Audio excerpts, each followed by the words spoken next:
Cuando me pidieron compartir qué acentos o qué aspectos de la doctrina teresiana de la oración, de la experiencia teresiana de la oración, me parecían a mí fundamentales o habían sido importantes en mi propia experiencia o también en la experiencia que vas compartiendo, ¿no?, a lo largo del camino con tanta gente. Rápidamente, la verdad es que no tuve demasiada duda, ¿no? Es verdad que podría haber elegido muchas más cosas porque la experiencia y el magisterio teresiano de la oración es muy rico, pero los tres elementos esenciales que en mi propia experiencia han sido especialmente importantes y fundamentales han sido estos tres, ¿no? El primero es un punto de partida fundamental, ¿no? La certeza de que es posible comunicarse un tan gran Dios, ¿no? La oración como esa experiencia de comunicación y de relación viva y actual con Dios.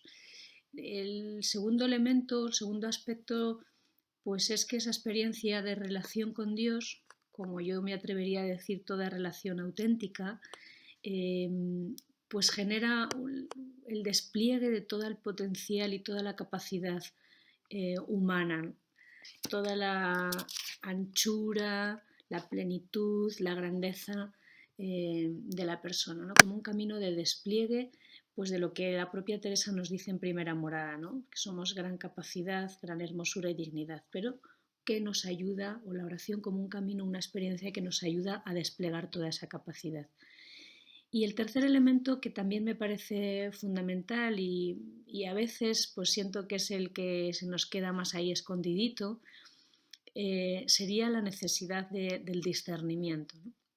Teresa también como una maestra de discernimiento de la propia vida de oración, precisamente porque es un terreno bueno, pues que puede inducir a engaño, autoengaño y requiere de esa capacidad, ¿no?, de estar siempre mirando de forma atenta a ver qué pasa, ¿no?, en cada uno de nosotros. Bueno, pues estos son las tres piececitas del pequeño puzzle que me atrevo a presentar en torno a la oración, ¿no? La certeza de que Dios se comunica, que es una comunicación que genera despliegue de nuestra capacidad humana, de nuestra hondura como personas y la necesaria mirada de discernimiento sobre esta experiencia.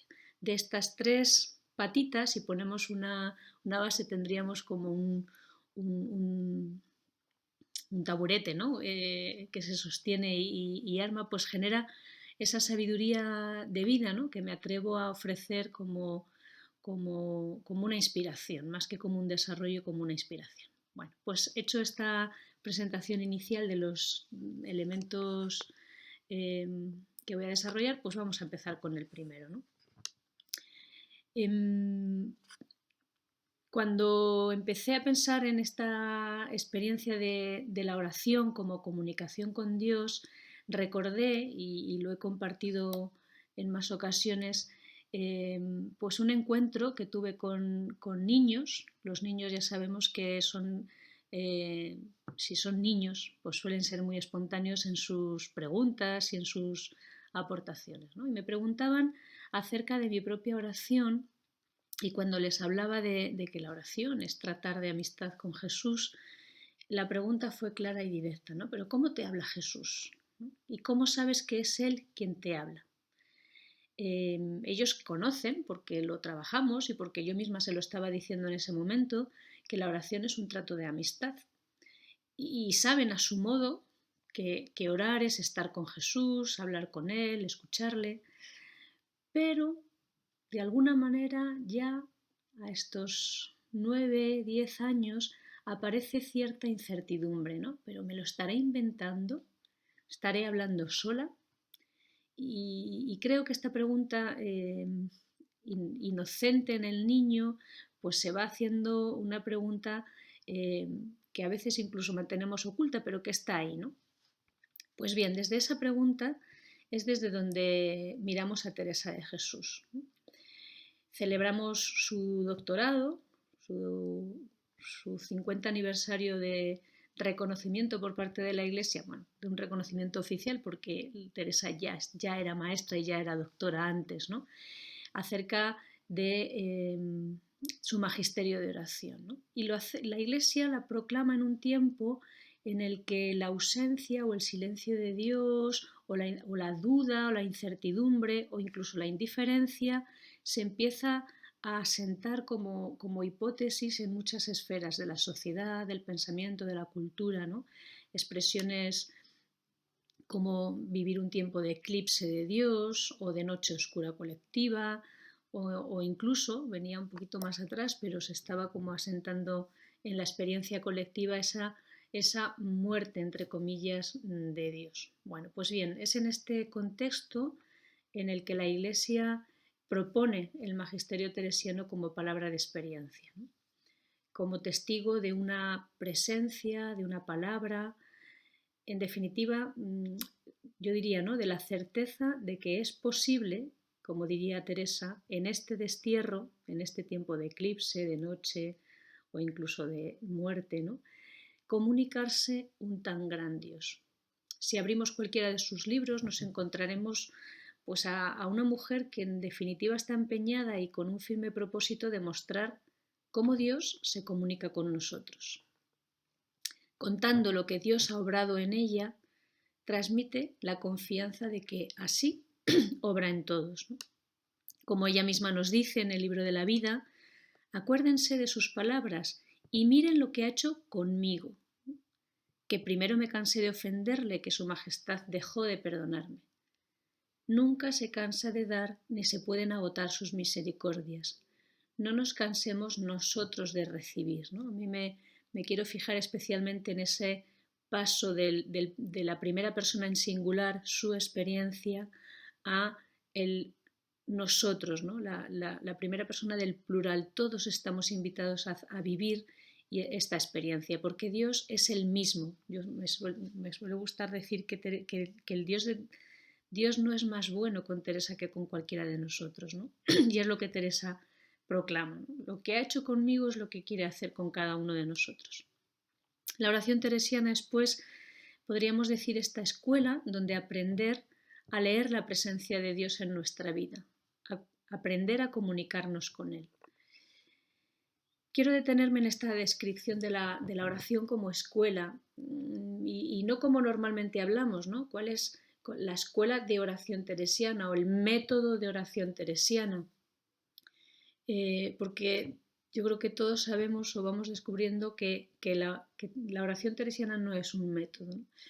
Teresa podríamos decir que nos propone la oración en sí misma como escuela, ¿no?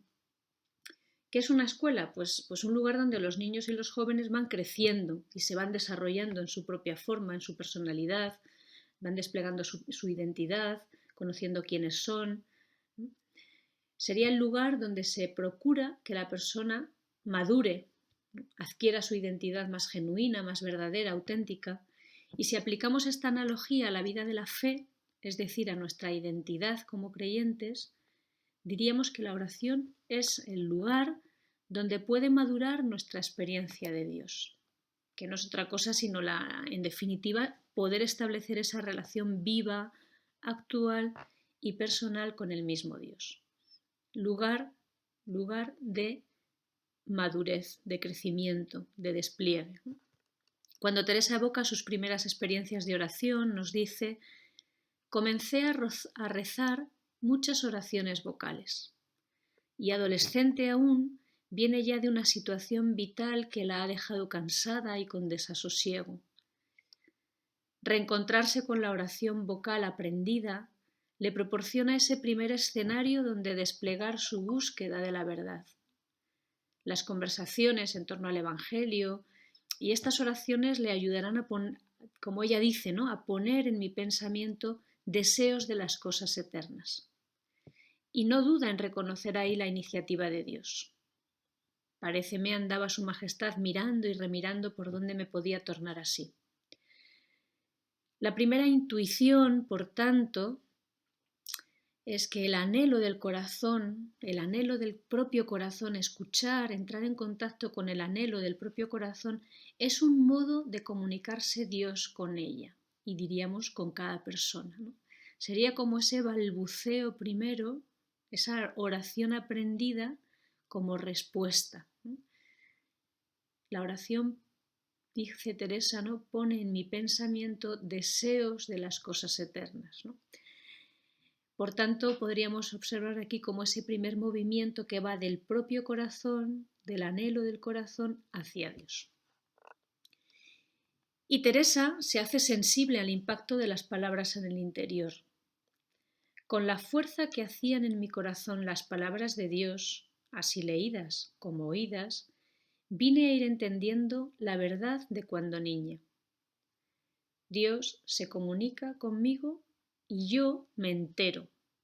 Este es el paso cualitativo, ¿no? O sea, la capacidad de enterarnos, de darnos cuenta, de caer en la cuenta. El corazón se convierte así en caja de resonancia de una palabra o eco de Dios, ¿no?, podríamos decir. Las palabras evangélicas, porque puedo leerlas en el Evangelio, impactan en el corazón de tal forma que producen una resonancia capaz de movilizar a la persona, ¿no?, a Teresa en este caso, pero a cualquiera de nosotros. ¿Y en qué dirección? Pues en la dirección de esas mismas palabras escuchadas, ¿no? Cuando leemos el Evangelio, no todas las palabras del Evangelio nos impactan de la misma manera. Y una palabra no siempre, a lo mejor la hemos leído 50.000 veces, pero hay una vez que nos impacta especialmente. Pues es dar espacio y atención a esa resonancia de la palabra. Así, Teresa, por ejemplo, nos cuenta, ¿no?, si escucha, no tengas miedo, en un momento de turbación, de inquietud, experimenta serenidad y se pacifica en su interior. O si evoca la oración del huerto, no puede dejar de sentirse parte y acompañar a ir a Jesús. Y así podríamos decir que toda su vida resuena con el Evangelio. Y al mismo tiempo, el Evangelio se hace comprensible para ella desde lo que va viviendo. Por tanto, Teresa entiende que la comunicación con Dios, de Dios con ella, con cada persona, a través de la palabra y así leída o escuchada, ¿no?, si dejamos que esa palabra no pase de largo y nos mueva a guerra en nuestro interior, como dice en otro momento, ¿no? No dejéis pasar palabra sin moveros a guerra en vuestro interior, entonces, ¿no?, se va estableciendo esa comunicación, esa relación con Dios y me entero y caigo en la cuenta de ello. La experiencia reconocida de no saber es siempre puerta para entrar en comunicación más profunda con Dios, dar un paso más. Así lo descubrimos también en su propio proceso de aprendizaje. En sus primeros años reconoce que no sabía cómo proceder en la oración ni cómo recogerse. Más adelante vuelve a confesar una ignorancia, dice, no sabía yo que estaba Dios en todas las cosas. De alguna manera experimenta esa dificultad para darse a entender o no encuentra palabras. A veces no sabe si es sueño o si pensaba de verdad. Podríamos decir que cada una de esas ignorancias, ese no saber que va acompañando toda su experiencia y tantas otras que probablemente no están confesadas, lejos de haber sido impedimento para el encuentro con Dios, han sido cauce de sus búsquedas. No pactar con estas dudas o incertidumbres, sino dejarse conducir por ellas, abre nuevos horizontes en la relación con Dios. La oración, cuando dejamos de vivirla rutinariamente, viene acompañada de preguntas. Y a veces, podríamos decir, así se comunica Dios con nosotros, ¿no?, despertando deseos, inquietando con las preguntas que nos abren a esa búsqueda. De la mano de Teresa, por tanto, descubrimos que la oración es escuela donde aprendemos el idioma con el que se comunica Dios con nosotros. Teresa nos invita a activar nuestra fe, a ver que es posible en este destierro comunicarse un tan gran Dios, a tener experiencia de oración. Y como ella dice, ¿no?, quien no la ha comenzado, por amor del Señor le ruego yo no carezca de tanto bien, ¿no? Y finalmente, Desde ahí, vivir con la esperanza de que es un camino que podemos recorrer, ¿no? Confiados, sostenidos, acompañadas, convidadas por el mismo Dios, ¿no? Como ella dice, mirad que convida el Señor a todos, pues es la misma verdad, no hay que dudar, ¿no? Teresa está convencida de que, la plenitud de la experiencia orante que ella vive es un convite para todos, ¿no? Ahí, podríamos decir, nos espera.